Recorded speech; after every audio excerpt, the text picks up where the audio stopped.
Believe in leadership not forged in luxury, but in danger, darkness, and absolute clarity.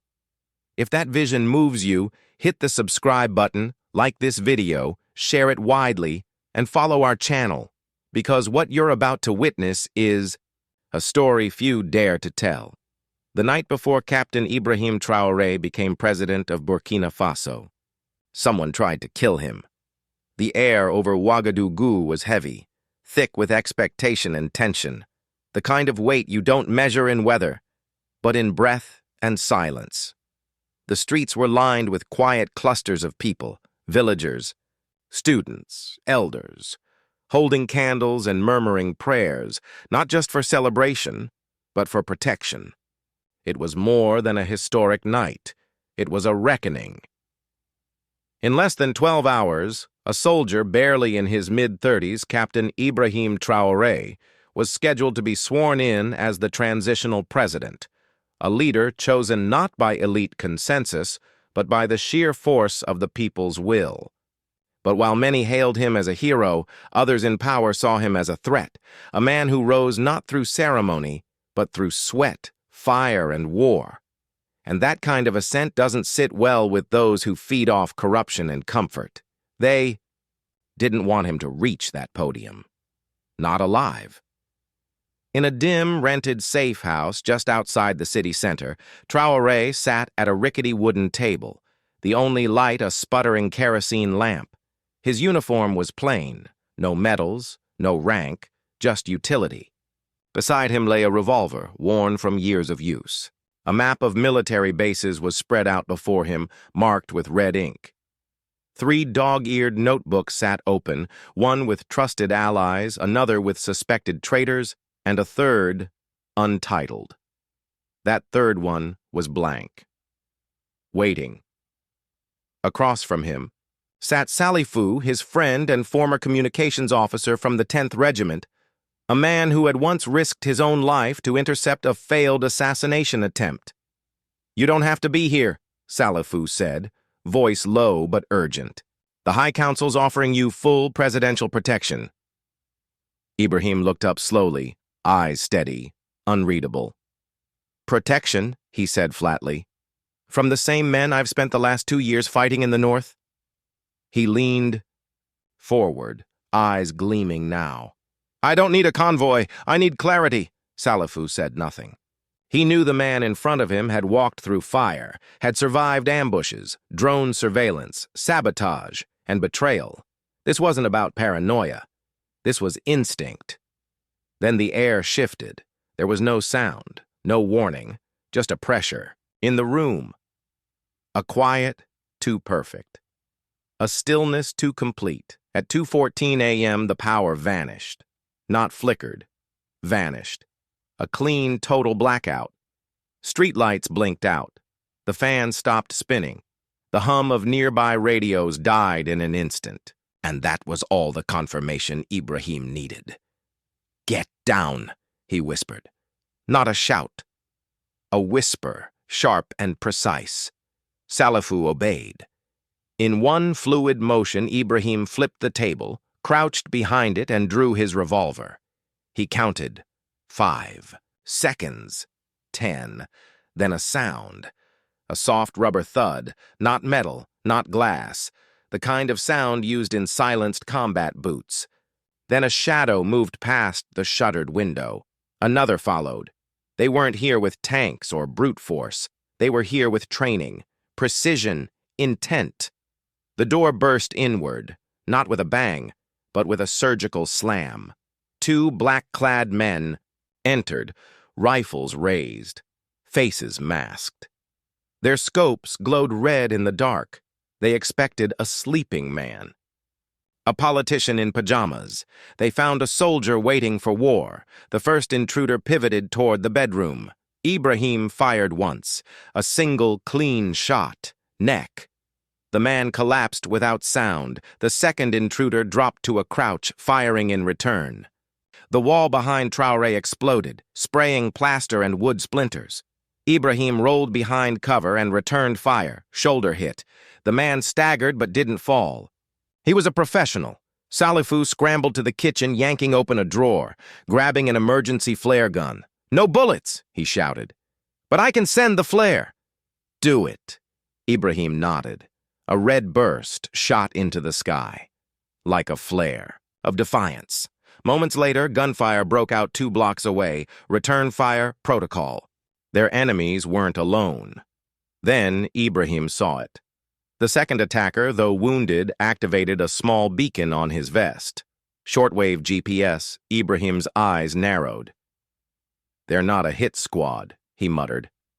"They're an extraction team." This wasn't just an assassination attempt. It was a disappearance. The flare hadn't even vanished into the cloud line when the distant buzz of engines crept in.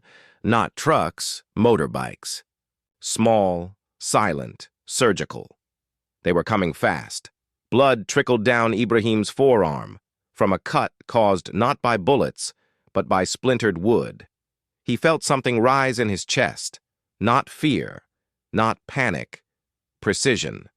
The same sensation he'd felt years ago when a roadside bomb exploded near his outpost, and he'd known instantly where the second trap was hidden. That same clarity returned. He didn't speak, didn't check the bodies, just met Salifu's eyes and whispered, "We move now." They slipped out the back just as 2 more black-clad figures dropped from the rooftop, seconds too late. The agents barked code over radios. Ibrahim and Salifu were already gone, barefoot, bleeding, breath steaming in the cold night air. But they didn't run toward the palace. That would be suicide. Instead, they vanished into the maze of zinc rooftops and twisted alleys, the forgotten veins of the city where only children and ghosts moved freely, and Ibrahim knew these streets better than any man chasing him. Not from satellite imagery, but from memory, from years of relief missions, militia sweeps, midnight visits to his mother's old block where he had promised her, "I will not forget." That promise became his weapon, because no military sensor is faster than a child's eyes, and when they slipped through a courtyard where cassava dried in baskets, a barefoot teenage boy looked up, saw the fear in Salifu's face, and nodded once before vanishing into the dark. 30 seconds later, the neighborhood exploded in noise, doors slamming, voices raised, movement, confusion, resistance, the kind that doesn't come from orders, but from loyalty.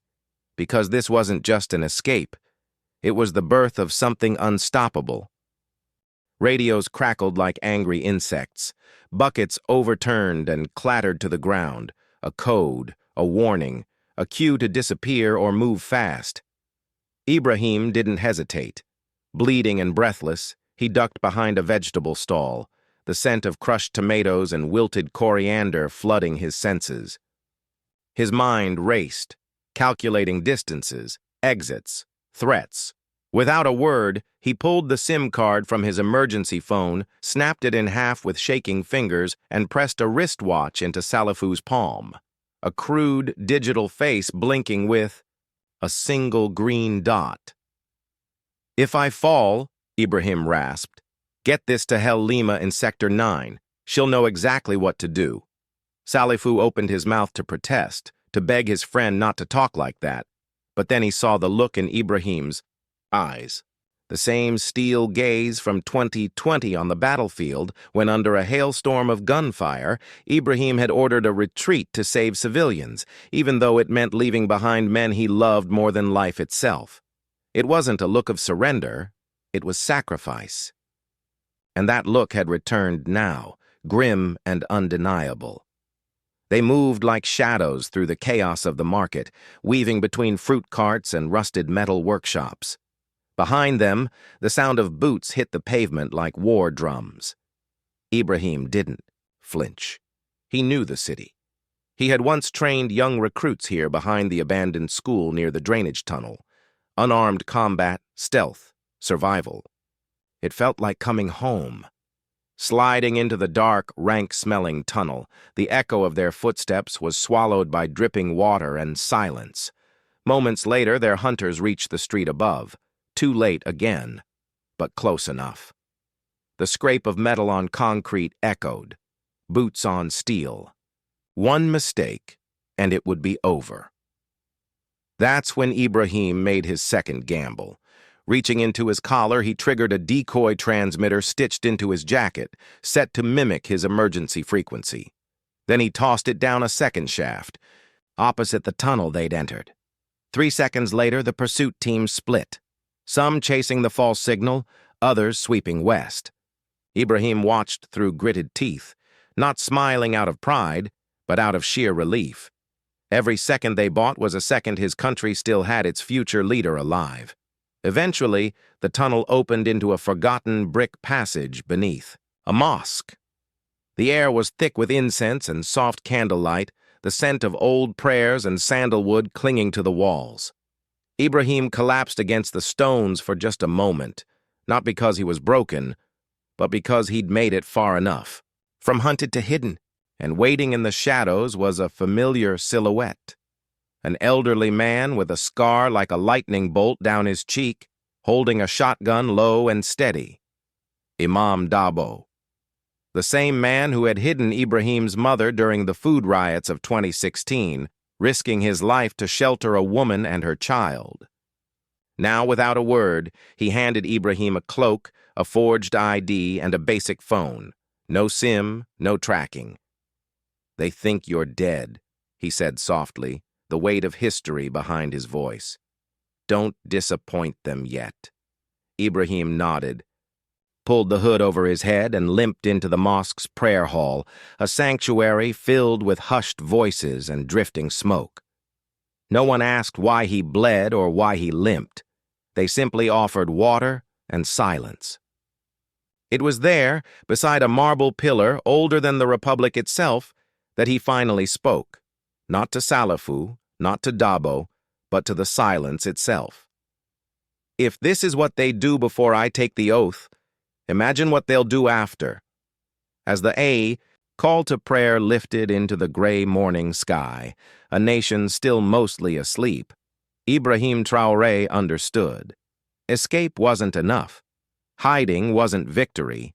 If he returned, he would not return as a fugitive or survivor, but as something far more dangerous.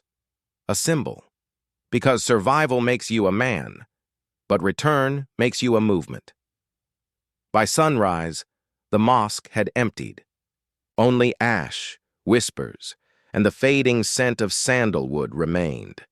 And while the city above stirred with yawns and footsteps and the illusion of normalcy, deep in its forgotten veins, beneath the concrete and corruption, Ibrahim Traoré was already moving again, not to hide, but to reclaim.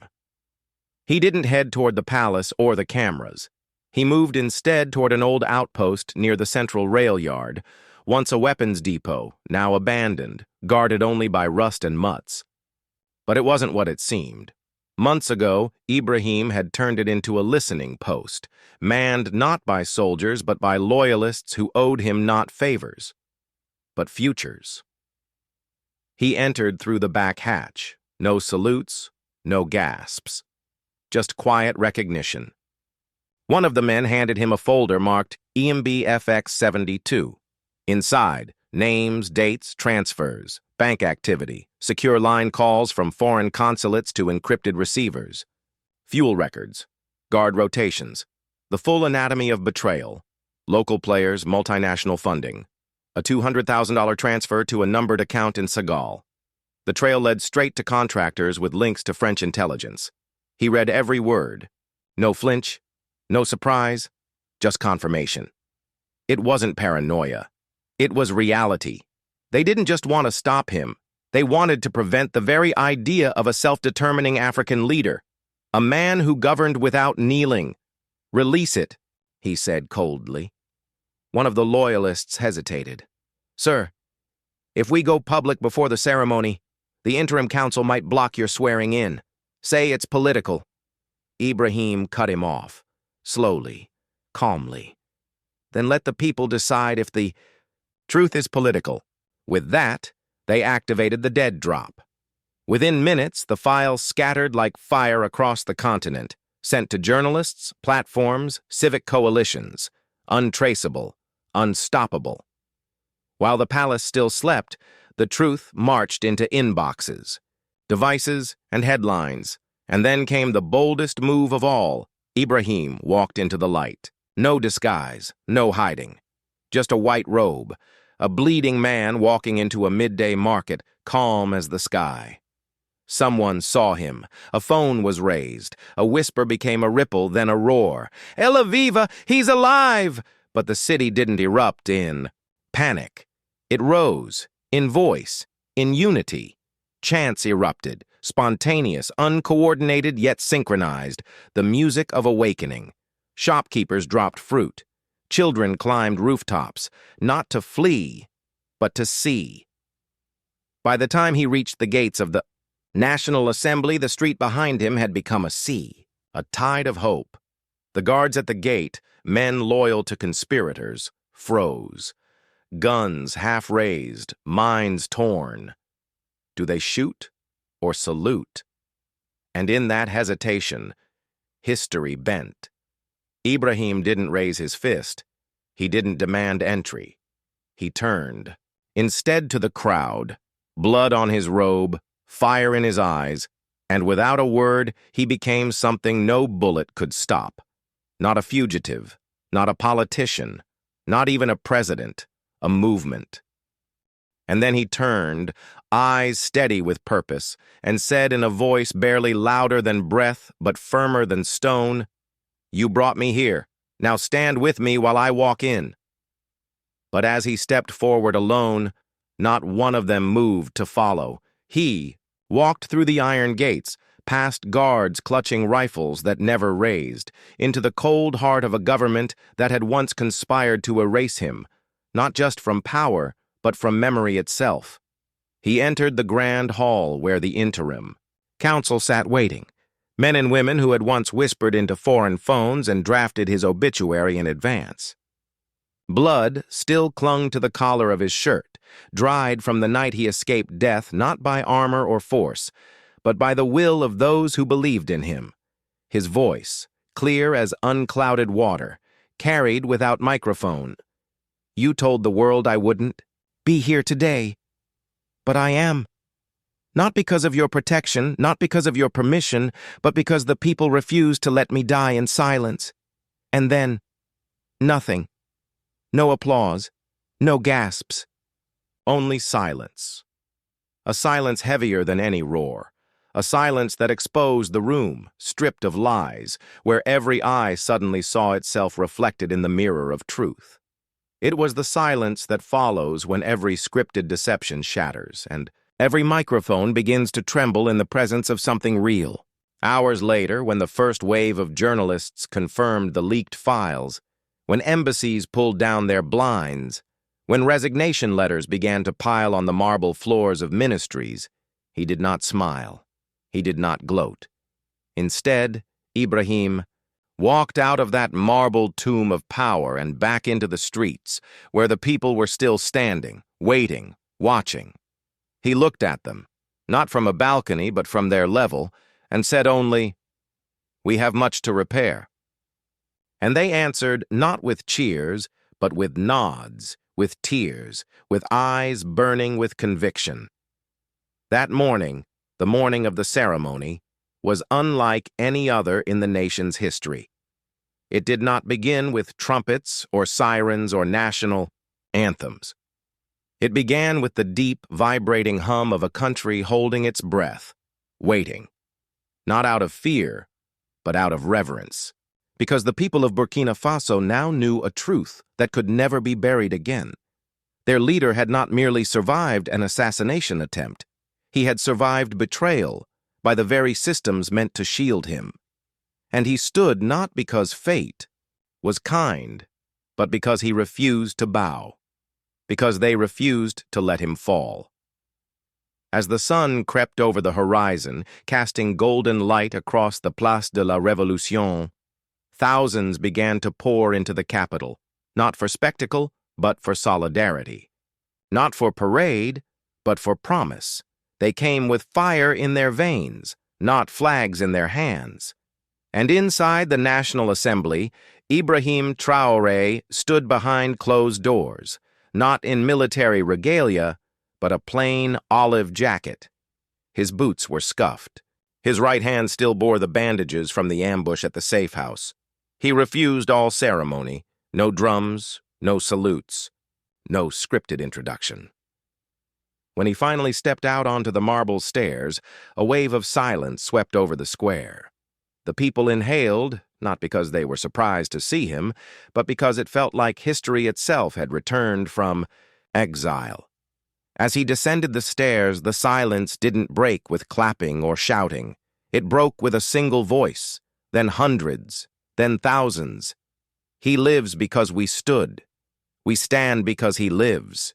It rolled like thunder over the concrete, a chant with no conductor, no teleprompter, just truth finding its voice through the mouths of the many. Behind him, the interim council, those who had plotted, those who had delayed, denied, and discredited, stood rigid, their ranks growing thinner by the hour.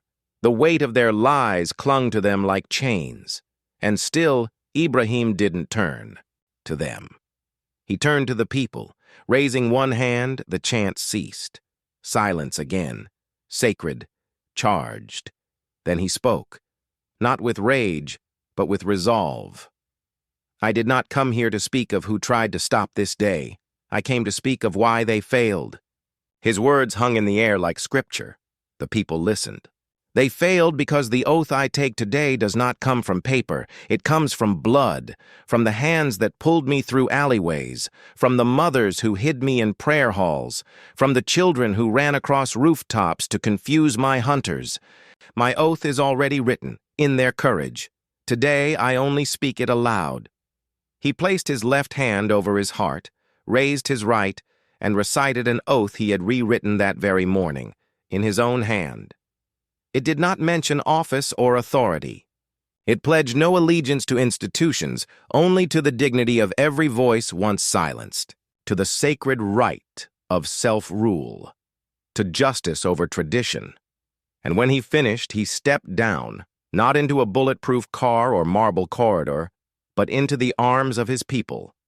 They did not reach out to worship him, but to touch the truth. He carried in his body, his voice, his wounds. At that moment, Burkina Faso was not being ruled. It was being recognized. Across continents, headlines changed mid-print. Newsrooms scrambled to catch up. What they had labeled unstable transition now read, Africa's youngest survivor president takes oath in defiance. In quiet rooms far from the continent, European officials whispered in disbelief, "We underestimated him again." In embassies once filled with confidence and control, there was only recalibration and retreat. They had planned for collapse. What they got instead was resurrection. In the weeks that followed, Ibrahim Traoré did not seek vengeance. He sought reform. Open hearings were held. Minor accomplices who confessed publicly were granted amnesty. Those who remained silent were banned for life from public office. No prisons, no purges. Just clarity. In his first international interview, when asked why he didn't take revenge, he answered with the wisdom of someone who had touched death and returned. Because I don't want to rule a broken house. I want to rebuild it. From that day on, no foreign envoy, no diplomat, no international observer could speak to him without remembering. This was not a man who merely survived. He returned. And he returned with vision sharpened by suffering, with loyalty earned, not demanded. His presidency did not begin with luxury. It began with light, because the night they tried to kill him was the night the people chose to keep him alive, and in doing so chose themselves. That, not any sash, not any ceremony, would become the heart of his legacy. He did not rise to power. He rose from ashes. And he did not ascend alone. He was lifted by a nation that remembered its own worth. So if this story stirred something in you, If it reminded you that truth can outlive treachery and that real leadership walks barefoot through fire, then stand with us. Stand with courage. Subscribe now to the voice of Ibrahim Traoré. Like, share, follow, for the stories that matter, because this is not the end. This is where a continent finds its voice, and it will not be silenced again.